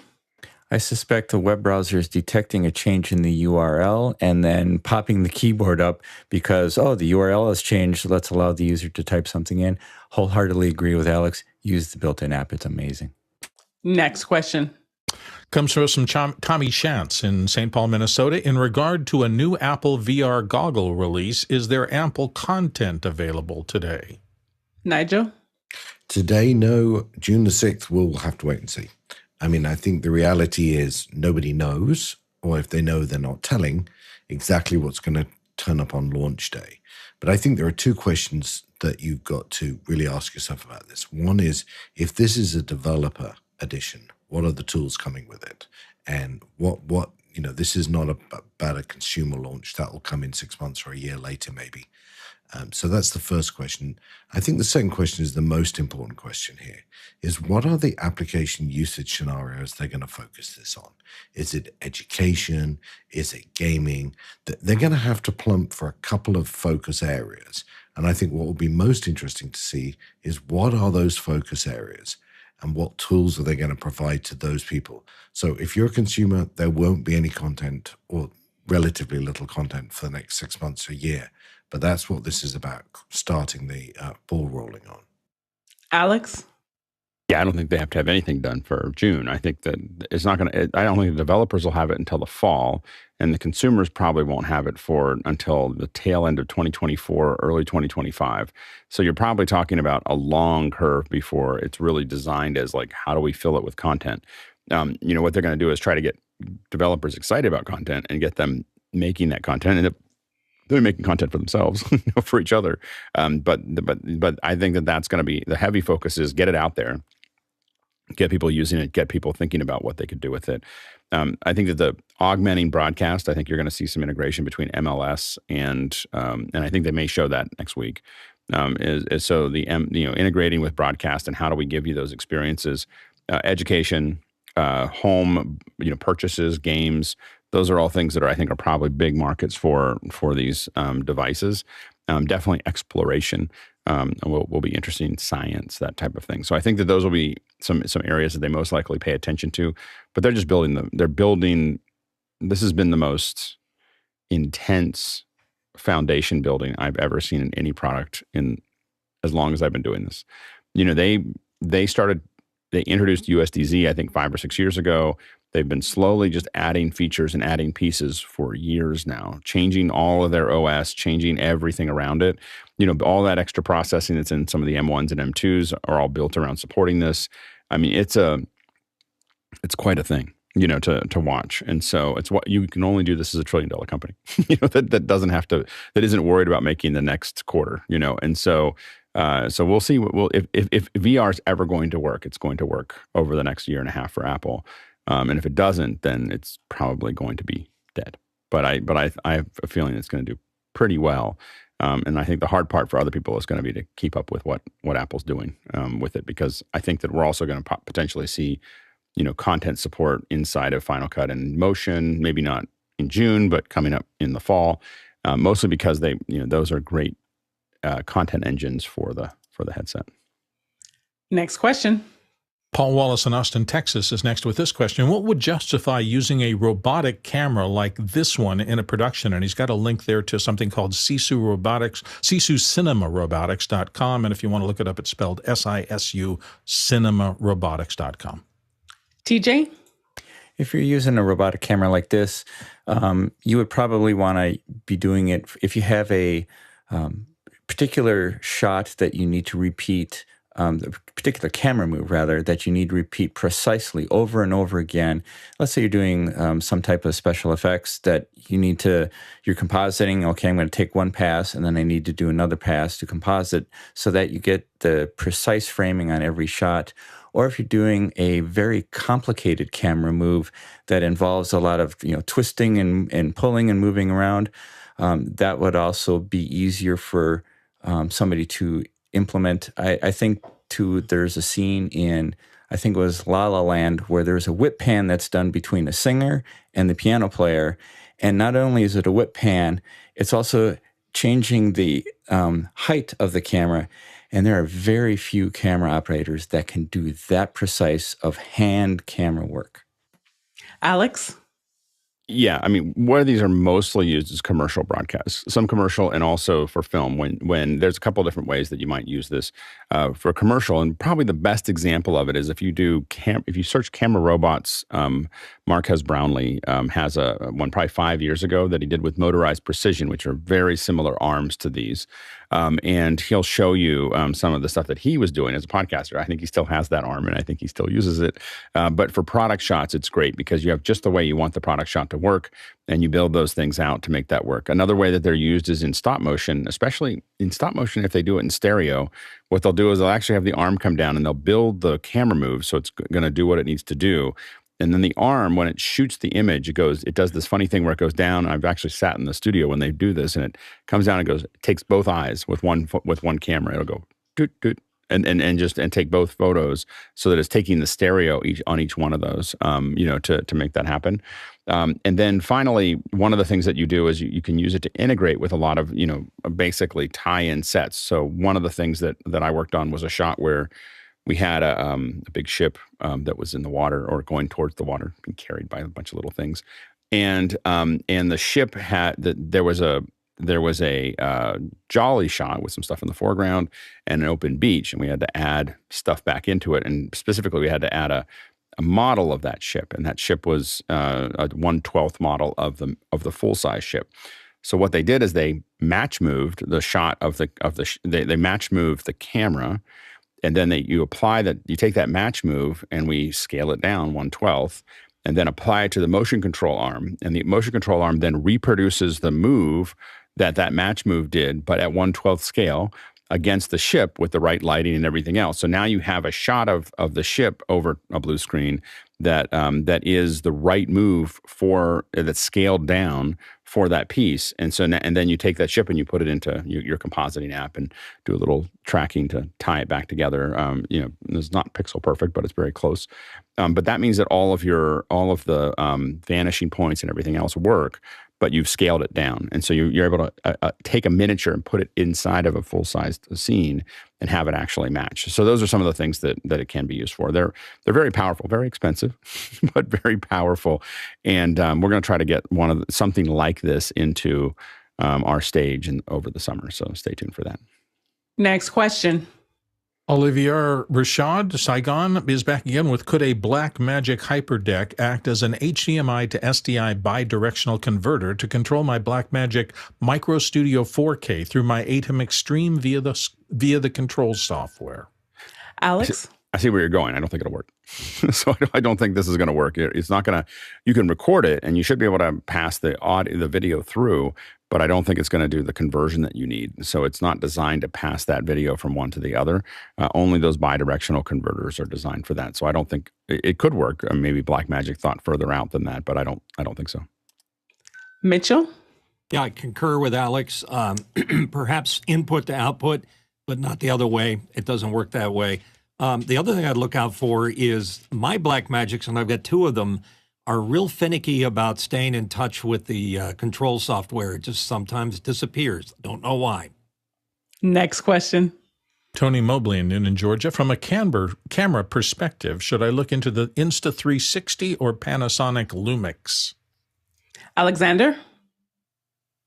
The Insta360 is a fine camera, but I mean, Tony, your iPhone looks pretty good. Going back to what Alex Lindsay said earlier, you want to shorten your depth of field. You're going to really have to look at a more serious camera with an actual replaceable lens. I'm using a Lumix G7 camera with a third-party lens right now, and that's how I'm getting my shallow depth of field. So you'd have to look at some kind of mirrorless camera or something like that to get that kind of look. Alex. You're trying to shorten that depth of field. So I would be looking at some of the Sonys or the Panasonics that are going to have Super 30. I would consider it a Super 35 minimum, given how much throw you have to the back end. What you're probably looking for is some kind of used camera that's going to give you, you want a full frame sensor. So you're looking for a full frame image sensor. So it might be used, it might be something else, but that's going to help shorten that depth of field. I think that because when you shorten it to that level, I think that the autofocus becomes really important. So if you're looking at that, I think you're probably looking for a Sony of some way, shape, or form. Next question. Next one comes to us from Gordon Lake in Los Angeles, California. What are the best bang for the buck hard drive types for video editing? Go ahead, Alex. I have a couple of these, and the thing that I'm most happy with is that OWC Express 4M2. So these are NVMe RAIDs, and these are, you buy them empty at $350 or something like that, and then you can add these NVMEs into them. You can get them up to 32 terabytes if you put 8 terabyte NVMEs in, and they are, they're not as fast as an internal drive on a studio, which is like 5 gigs, but they are 2.8 gigs, 2,800 megabytes a second, and that is a enormous amount of throughput. And so I think that if you're on a Mac, using Thunderbolt, these are probably the best value when you really take into account stability, time, cost, all the things together. I think these are probably the best value out there right now. Go ahead, Mitchell.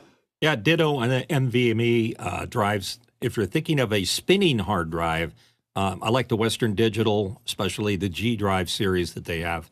But NVMe is really tough to beat because you got huge throughput on those. And Bill?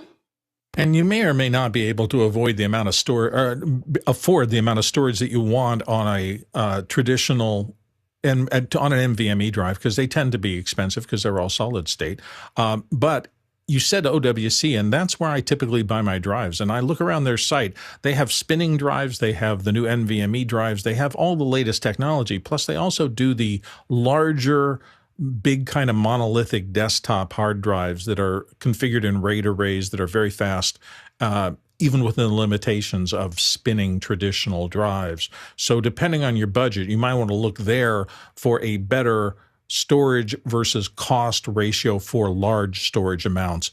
The chip storage things are still pretty expensive when you get up into terabytes of storage. And Alex. Yeah, it just depends on what your project looks like. At this point, I won't. The only thing we use spinning drives for is archive. So I won't put any work on spinning drives anymore. I've had too many problems with them, and so once you get used to solid state, it's pretty hard to go back. And the NVMe stuff has gotten so inexpensive that I don't have a lot. And it depends, by the way, Gordon, on how big look at how big your project is. For some reason, most of my projects, even fairly large ones, sit inside of about 8 terabytes. Sometimes they get up to 16 terabytes. And so a 16 terabyte system is and then we dump those out. So the system that you're working on, you work on that and then you move it out. I mean, I'm used to working for less than 16 terabytes for a long time. So if it's really, really big, you may have to do that. But I again, unless for archive, I'm still using spinning drives because of exactly what Bill said. It's less expensive. And we do RAID 5, so it's got lots of redundancy. But I simply don't trust spinning drives anymore. So I've had too many burned fingers. And so I pretty much stick with solid state. Next question.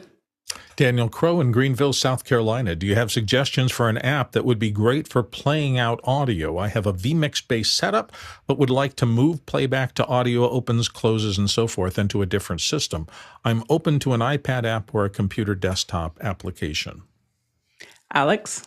Yeah, the only ones that I can think of right now are the ones that we've used in the past are not PC based. So that's the only thing that QLab is one that's been pretty popular as far as setting those things up, as well as I think it's called Verigo. It's the same company that again makes Rogue Amiga has a playback software that basically gives you an interface where you can it's for effects and other things like that, but I'd really have to think hard about separating my audio playback for hits and opens and so on and so forth from my editing package. That's not something I would do naturally. Mitchell? Broadcast folks use things like WaveCart, made by BSI. They're like touch panel type devices, soundboards that'll work well. And Jason? The Stream Deck actually does this natively. If you install the Stream Deck app, you should be able to just simply do that just straight up through Windows. It's not perfect, but it's not bad. Next question. Tony Mobley's up next from Noonan, Georgia. Panelists, please share your experience in DaVinci Resolve on the iPad. Alex? I would say that DaVinci Resolve on the iPad was the best video experience that I've had on the iPad until Final Cut came out. So the Final Cut is really, the interface. I think the DaVinci Resolve felt like it's really trying to be very much like the DaVinci Resolve on the desktop, which I respect and I understand why it does that. Final Cut is built for the iPad. The version for Final Cut, the Final Cut editing platform is built for the iPad experience, and so far my playing around with it, I haven't done a whole project in either one. I've built little sections of things, so I think maybe my opinion may change over time. And I've used LumaFusion in the past, which I think is a great app to do a lot of those things. But when we're talking about these, I think that Resolve has been good. It hasn't been something like, oh, I'm going to start doing everything on Resolve, whereas the Final Cut one has been, obviously they spent a lot of time on it. Like that's the hard turn there. Next question. Douglas Carmichael, what 4K portable monitors would the panel recommend other than the UPerfect range? Alex? To me, all 4K monitors are portable. You just need the right case. So I don't know. I'd be very careful of defining what you want to do around the fact that the monitor is portable. I think that I would really look at the right casing for it. I find that a lot of the portable monitors themselves are, I don't have a good way to say this in a clean show. So anyway, but I just don't think that they're very great. And Jason? Can I say that is the most Alex answer, at least of the day? It reminds me of there is no such thing as bad weather, just bad clothing. Yeah. Next question. Next one comes from Douglas Carmichael. Do you think Apple will make 8 terabyte internal SSDs more affordable? Jason? No, not really. The best long-term effect that Apple will have is bringing really high-density NVMEs to economies of scale, which in turn, in the long run, will make a difference. But Apple tends to directly, when you are buying internal storage from them, they charge a premium for it, and that's just part of the pricing model. Bill? Yeah, actually, I agree with that. Almost all of us have had the experience where in the old days, the internal storage in the computer was not as fast. Now we have the quite opposite experience. If you buy an Apple product, the internal storage is blazingly fast. And it's not just the storage itself, but they have all sorts of tools, Grand Central Dispatch and a bunch of other things that break through a lot of problems. And now that they're in the M series chips where so much of things is on the die and there's almost zero latency passing signals around, they're just super quick. And a lot of us have been surprised by how fast things like our internal storage on any kind of Apple computer is. It's kind of surprising. Next question. Tyler Roberts in Chambersburg. And what is the best action camera? GoPro, DJI Action Cam, or something else? Looking for something simple to give my 4th grader to use when we travel. Alex? I would not give a GoPro to a 4th grader. I mean, maybe they'd learn how to do it really, really fast. I own probably 20 GoPros, and I would not inflict them on anyone. I find that they just could never figure out the interface. Like I don't understand why it's so bad, but it's gotten better over time. But it's just so, like, I stopped buying them. So maybe the new ones are better. So you can take a look at them. But I think by 6, I think was 6 or 7 was like the last one. Then I was just like, I can't do this anymore. So I think that if I don't have the DJI Action Cam, but I probably lean towards it as opposed to the GoPro. The GoPro's had a lot of heat and stability issues over time as they keep on trying to grow this market out. The other one that I would seriously look at is, looking at if you want to try to play with something different, is some of the Insta360, 360 ones. I know that Jeffrey, who's not on the panel today, likes them, and I've seen a lot of folks use them too with great success. Being able to shoot 360 and then reframe it later and move it around, it could be a fun way for them to do it. But as far as something that's ruggedized and waterproof, I'd probably think pretty hard about the DJI because it's they seem to be hitting on all cylinders. Mitchell. Yeah, don't get a Sony Venice 2.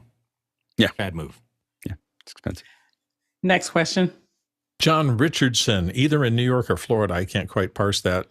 His question is, Alex, in 2016, you consulted for my mobile video company, Rolling Green Screen Studios and Edit Bays, due to the unavailability of employees. Considering selling a truck, where and or how is the best place to sell a high-end truck? Alex? It's hard. Contact me. So we'll talk about it. I don't have a great way to do it. I'm really interested to see what the issue was with the truck. As far as what that looks like. I think we talked about it, but I never saw the final version. So we should consider. I can't believe that was so long ago, 7 years ago. Anyway, but I'd love to see how the truck turned out. But I don't know if there's any like good place to just sell it. You may want to look at whether Marketech, I think, might sell used versions, so that might be another place to look. But it's a hard market right now because unless you're NEP, there's not a lot of. I mean, it falls off pretty fast as far as the demand for the trucks. So it just depends on what you have there. Next question.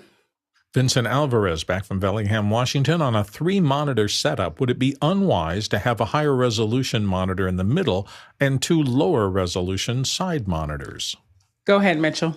Yeah, I'd stay away from that because you're going to get confused at some point. But I would suggest that you think about using one of the monitors in a vertical mode because, with all the docks and tear-off menus and things that are available, it's kind of a neat way to keep things off to one side. I'm getting ready to rebuild my studio here, and I'm going to go with one single monitor, and I'll put all my money into that and then a vertical monitor just so I have that docking capability. Jason?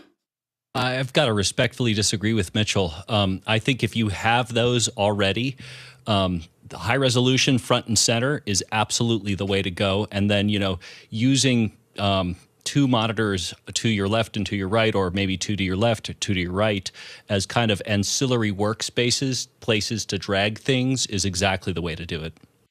And Bill.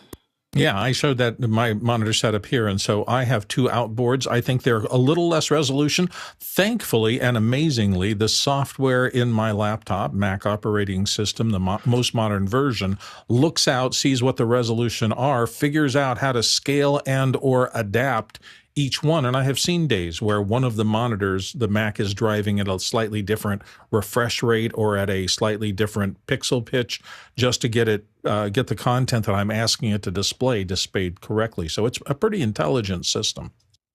And John. When you order your Apple goggles next week, you won't need monitors anymore. Next question. John Richardson comes in from, again, New York and Florida. Does anyone else think Apple is crazy to even be selling any computers with only 8 gigabytes of soldered RAM? Alexander. Well, John, you've stepped onto a hot button issue because do I think 8 gigabytes is enough? No. There is historical precedence for this. I mean, for years, Apple on iOS devices, they dragged their heels on the base model iOS devices were shipping with 64 gigabytes of storage space, which was ridiculous for way too long. They finally bit the bullet and decided to replace it with 128 gigs. So they've done this kind of stuff before. I mean, just look at iCloud, the basic iCloud free storage plan. They only give you 5 gigabytes of storage space. So I'm not surprised that they're still shipping computers with 8 gigabytes. I think 16 gigs nowadays should be the base minimum, but I'm curious what other people on the panel think about that. Alex. I have a lot of 8 gig Mac Minis. I'm quite happy with them. It just depends on what you're using them for. If you're using them as a workstation, that's not enough. but we use them as glue. Remember, an 8 gig Mac Mini can output 8 1080p streams via SDI at about 55% usage, and it's not touching the RAM. Like, it's just not. So the RAM by itself is not that important. So it depends on how you're going to use it. But I do love the fact that Apple gives us a less expensive version that we can buy. Buying an M2 Mac Mini for $599, $499 if you're in education, is kind of amazing. And I wouldn't want them to, what it's going to cost more to put a 16 gigs in. So that means our basement cost would be higher. And there's a lot of us that don't need it. I don't need it to have more RAM. In fact, if I could get one for $399 and it was only 4 gigs, I'd probably buy it. Because there's so many things that I do with my Mac Minis. I have one Mac Mini that, is dedicated to this, right? That I can draw on. That is, this happens to be M1 only because of the way we built it. But it was, my older version was running on a 2012 Mac Mini. So with probably 4 gigs of RAM. So there's plenty of things that we can and want to do. I wouldn't want the base price to go up because we decided that there had to be a minimum there. And Bill. Yeah, I'm reflecting what everybody else has said. If it's your daily driver, it's way too little, but there's so many niches. I used to take whatever my oldest laptop was that's no longer in current use, and it would become the new teleprompter driver, and I just put it in that kit, and it was perfectly acceptable for doing that job in the field, and spending any money for anything beyond that minimum configuration just didn't make any sense for that use. And Alex? And the great news is if you disagree with us, you can just buy one with more RAM. so you're not stuck in it, but there's plenty of they didn't cap it off. So I think that having 8 gigs, again, between 090 and myself, probably have 15 of them that are 8 gigs, and they do exactly what they were built to do every day well. Next question. Paul Wallace in Austin, Texas. Cinegear has an exhibitor with a product called AirTube, which is a new way of softing your LED tube lights. Pump it up and you're ready to go. Alex. Yeah, we covered this yesterday. I think this is a repeat of the question. So yeah, it looks good, and we'll probably check it out at Cinegear. Next question. Douglas Carmichael, has anyone used Proxmox, Proxmox, as a server virtualization platform for personal use? I've been testing it, and it seems to have more capability for less cost than VMware. However, VMware experience is more marketable. Any thoughts? And he's got a link. Alex. Yeah, the one that I know that Kevin in our office is using is the Shadow PC. I don't know if that solves all the problems that Douglas is talking about. I think Douglas might have been one of the first people to bring that one up, but the Shadow PC is working really well. We were doing, I know I walked in and I was asking Kevin, like, where did we get that PC? And he's like, oh, that's just that's a PC in the cloud, and we were using it to combine some LiDAR scans and so on and so forth. So it's I think that's the one I'd probably look at. It's $50 a month, and it's persistent and looks like it works pretty well. Next question. Paul Wallace, Austin, Texas. What makes a good director's chair? There are some samples. Here are some samples of an outfit that will be at Cinegear, professional grade studio director's chairs, personalized, and it's, I guess, a company called Filmcraft Studio Gear at filmcraftla.com. Alex. Yeah, these look good. I mean, craftsmanship's important. We covered this yesterday as well. So this is, but these ones look good. They look like they're built well. Having them not break while you're on set or in front of camera is the key to the operation. So good hinges is really important. Next question. Paul Wallace in Austin, Texas. Comment on these small miniature cameras that will be at Cinegear, and it's called IndieCam.com. Alex. Yeah, another one that was covered yesterday.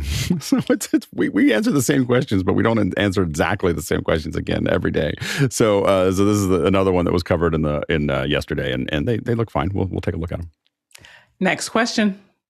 Next one from Idris Haji in Fairfax, Virginia. Planning for a new classroom AV project for a future classroom build. Apart from Ethernet, what other AV cables should be installed for sending audio and video signals from TV speakers and projector sources? Jason. If you have the money, I would do this as much as possible with Baluns and with Ethernet, just verbosely Ethernet. I would also plan for power in as many places as possible. Do not just put 2 outlets in the ceilings. That's a terrible idea, because if you end up with something like a Balun, you're going to end up needing to power it. More importantly, TAC12 is real cheap. Just put it in the walls, and that is the best way to be future-proofed. Lastly, I guess, no, that's about it. I'm going to stick with that. And Alex. Yeah, I don't know if you're trying to get between classrooms or just one classroom. So that's the question I have there. I would agree that if you're trying to go between classrooms, we look at like how do we fill up a whole facility, and I completely agree. I don't think you need TAC12 if you're only in one classroom, but if you're going between lots of classrooms, you're trying to supply them. The first thing I tell people to do is put TAC12 in. TAC12 means that you are future-proofing every room for your lifetime. Like maybe I'm being aggressive, but I don't think that because our technology of how we use that light is pretty aggressive. You can put 8 HD channels onto one piece of fiber, and we're putting 12 in. So there's an enormous amount of bandwidth that could go back and forth. I still then like Ethernet. I still like some.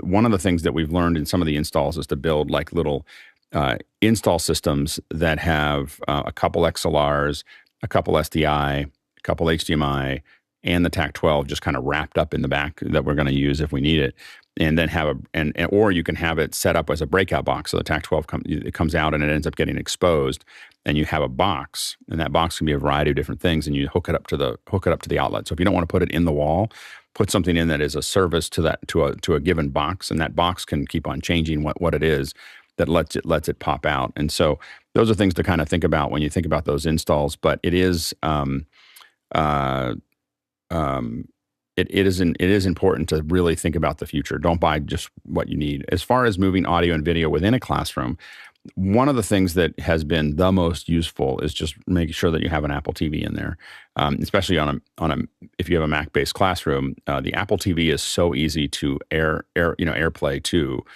from many devices, and I use it all the time. Everything from close-up cameras, because remember, you can take your phone, AirPlay it to it, and start showing the classroom something. So it's a really, really powerful way to, without wiring, just to have it set up. Next question. Next one comes to us from Eduardo Augustine in Panama. Which is the app used for your telestrator, and where can we find it? That must be for Alex. Yeah, I think so. Alex? Oh, we are so close. There's a couple little niggling things that we're working on to try to get fixed, and then we're going to release it. It's super close. So we're really excited about it. Juancy Carlos has been putting it together, and it is Roncy Robles. Sorry, Ron Juan. So I said it too quickly. He is doing a great job, and we have just a handful of little things that we're finishing up. It's going to run on the iPad and on the Mac. So it'll run with a telestrator, or it'll run with mostly as a whiteboard on the iPad. It's not doing what Video Pencil does, which is that it doesn't do the NDI stuff, because I'm not really an NDI guy. So it doesn't replace what Video Pencil does. It just is a different solution that's more leaning towards what I do. So we're pretty excited about it. It should be cool. And again, very, very close. It's like just a handful of things that need to be sorted out. It's a very different experience. There's no interface to it. There's just gestures on the iPad and keystrokes on the Mac, and so we'll see what people think of it. But we should have it out. I thought it'd be in May, but I know it's going to be in June. It's just a matter of knocking out a couple little bugs that we're working on. And you say for people like ideal audience, like educators, who are you, presenters? Well, I mean, the thing is that it is, what it's really built for is presenters, and that can be teachers. It can be anybody who wants to talk about, it can be business folks. One of the things that we found is it's really popular, the older version that I've used, that I've made available to folks with the iPad, or not an iPad, but with the Mac, we'll use it in events. Financial people really like it. For some reason, financial people get really excited about being able to circle things on their spreadsheets. Like, we gave it to one. I had an event where we had artists, and then we also had financial people. The artists barely used it because it wasn't as good as Photoshop or Procreate or whatever they were used to. That wasn't the same, right? The financial people went crazy. Like they're suddenly able to draw, they're able to do a lot of other things. And so there was a lot more excitement around it for them. So for me, I did a whole talk as an experiment. I didn't, if you were there at NAB, I hope you can tell me whether it worked or not. But I did a whole talk about HDR. The problem I had was that how do you show HDR on a really bad projector? Like it was like at a conference.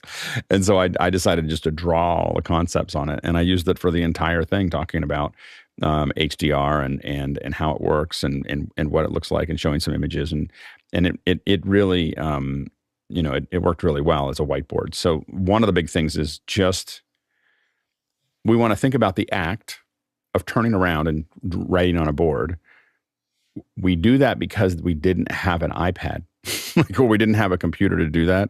Like, right. Why, as a teacher, are we turning around and writing on a big whiteboard when we could just have a big screen up there and then we could be drawing on it? And when we draw on something in front of us, we're able to continue to look at the classroom. We're able to interact with an online audience. We're able to now save it all much more effectively. And so all of those things are things that I think about when I think about what it does. It also has a really seamless saving process. So like if you want to do storyboards, you can sit there and draw on it, and you just do a swipe on your iPad and it'll save that out as an image. So you can just sit there, and for me, if I want to knock out a bunch of concepts for storyboards or figure out my keynote thing, I can just sit there and draw. I'm gonna do this, and then I just go like this, and then I just draw the next one, and then go like this, and it's just dumping those images into a folder. So anyway, there's a bunch of things about it. I mean, I've probably said more than I should before we actually release it, but we're pretty excited about it. And again, Wansi Robles has done a great job on it, and I'm excited to get it out there. So stay tuned. We'll let you know when it's ready. Nice. And next question. Looks like the last one. Tony Mobley, Noonan, Georgia, recommended switchers for our setups. Tony, you want to give us some background? Yeah, I need some help. Right now, I have a network switcher that's on my desk, and I'm only able to use it with 4 devices, and I actually need at least, I would say, I need to double it. I need at least 8. And so if you could send something in Discord, recommendation, I know time is short. If you can send something in Discord, recommendations, I appreciate it. Alex? Are you talking about an Ethernet switch or a video switcher? Ethernet. Oh, okay. Yeah. I think the only thing I would really look at is, Netgear has a lot of good stuff that I tend to lean towards, and PoE plus is what you're trying to look for, is to make sure that at least 4 of those ports have PoE plus in them, so that you know that you can power some things that may require that. So like, for instance, my little, so I have lots of little things that just want a little bit of power. And so having that PoE plus, if you're using a PTZ camera, you may need PoE plus, but I would use an injector at that point, because that's it's a rarer requirement, and usually the switches that support that get much more expensive. And Mickey mentions, he says, if you think you need at least 8, you actually need 16. So there it is for you, Tony. And there we are at the end of another Monday, another fantastic show. Thank you so much to our producers for your questions, and of course for our panelists for coming out today on this holiday and making sure that we're able to best serve our community and answer their questions. And of course, our back end team, our production crew, without which this would not be possible. Tomorrow, we will be back to having a second hour. And our second hour is USDZ in Motion and Final Cut. And if you want to learn more about the schedule for the week, head over to officehours.global. And I've got to let you know, today, the Taluk Traversal, we've gone 110,357 miles, 177,601 kilometers. That's more than 874 million bananas for scale. That's 4.4 times around the Earth. Thank you all so much and enjoy your day, night, wherever you are in the world. Bye. Oh, and be sure to join us in After Hours as well. Yes. Peaceful and thoughtful Memorial Day, everyone.